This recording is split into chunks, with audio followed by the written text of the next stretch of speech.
So, in Deep Rock Galactic Survivor, there are 4 different classes, and each one has 3 subclasses. And in this video, we're going to go through the Engineer class and the best build that I've come across for it. And unlike some of the other classes in the game, it's not going to be the highest level, class mod. This one, I'm going to say, is actually Maintenance Worker, which is the very first one you unlock for the Engineer. You start off with an LMG gun platform, you get access to construct weapons, you get 10% damage and 10% reload speed. So what we're going to do is jump into a Hazard 3 run on Crystalline Caverns, and we're going to take a look at exactly what I'd recommend doing with the build. So obviously we're going to be working on this turret, if we just call it that for to make it simple. We're going to be working on the turret, and it's actually going to be our primary weapon. We will grab other constructs, and also to grab the XP, because we're going to try and aim to get the turret as high a level as we can. So I'm going to grab the reload speed there because it just helps us get our turrets back faster.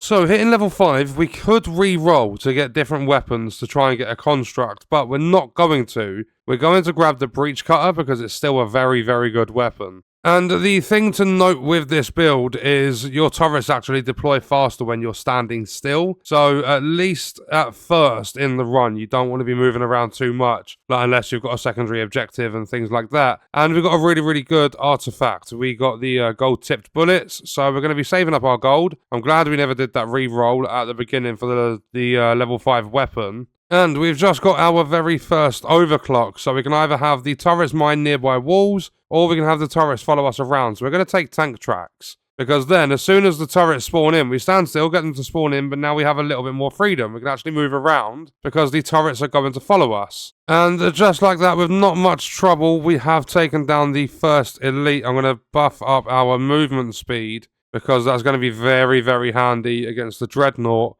And we're going to be focusing on weapon upgrades for the majority of our level ups, unless there's really nothing else there.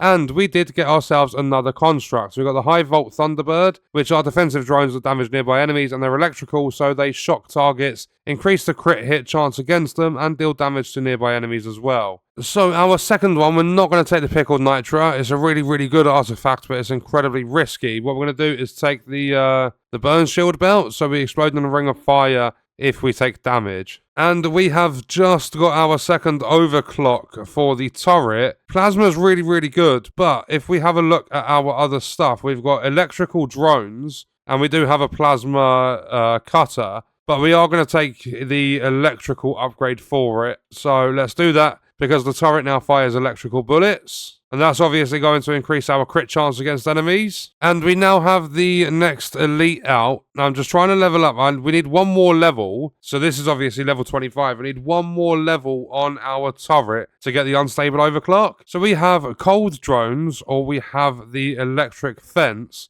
We are going to take this shock fence, and this one kind of deploys more frequently when you're moving. And so instead of standing still to get the turrets, you've got to be on the move to get this one to deploy. So if we take it, you'll see that eventually we pop down another electric fence, and we've just killed off the elite. And on top of that, we've got an overclock for the breach cutter. We're going to take the extra damage instead of the beam. The beam's not too important. And we now have the unstable overclock for the LMG gun platform. We can either increase the fire rate by 150% and lower the accuracy, or we can take extra capacity and get 3 extra charges. So now instead of having 2 turrets, we're going to have 5. So we're going to grab the 3 extra charges. And if I stop, we're going to start deploying them. Obviously, they need to reload. So now they've all reloaded. If I stand still, you'll see them all start popping out. And yeah, we have a lot more turrets now, and they've got really, really good electrical damage. And that's one thing I really, really like about this loadout as well, is you're every now and then going to get an actual electric damage upgrade. So we're going to take that as 10% damage for 3 of our 4 weapons. And that's why I like trying to keep these statuses the same, across all the different weapons. And now we have the opportunity to get an extra drone again from the overclock. Or what we're going to do is drones are actually going to start seeking out enemies.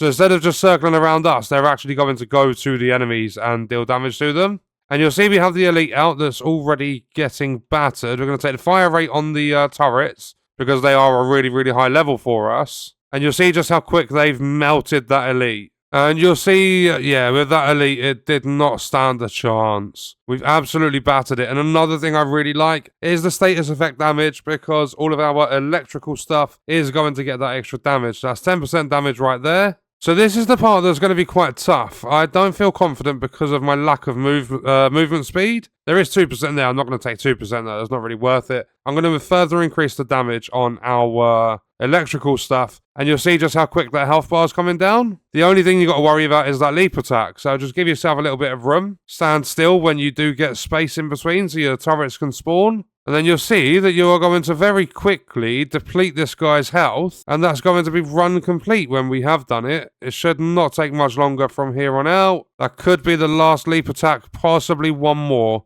No, he started warming it up, but never managed to successfully pull it off. So that is the run complete, and if we make our way to the drop pod as we jump in, we get taken out of here. That's hazard 3 done. And once we've gone through the mission complete, we can have a look at the stats. So you're going to see that we got the LMG gun platform to level 19. It dealt 2.6 million damage with a 2700 DPS. And you'll see how good that shock fence actually is. Level 4, it dealt 1 million damage, and we didn't pick it up until late. We hit level 47, got over 11,000 XP. The run was just under 17 minutes. And you'll see we dealt little bits of damage for all the statuses besides acid. And then electric did 5.6 million almost. So yeah, the engineer is a really, really good class using the first subclass, because the LMG gun platform is so powerful in this game. And overall, we dealt just under 7 million damage, which isn't bad. And that's possibly one of my fastest hazard level 3 completion times. And what we're going to do on that note is leave the video there. Let me know your thoughts and stuff about the engineer class in the comments. I will see you guys in the next one. I hope you enjoyed it. I hope it helped you out. Thank you for watching.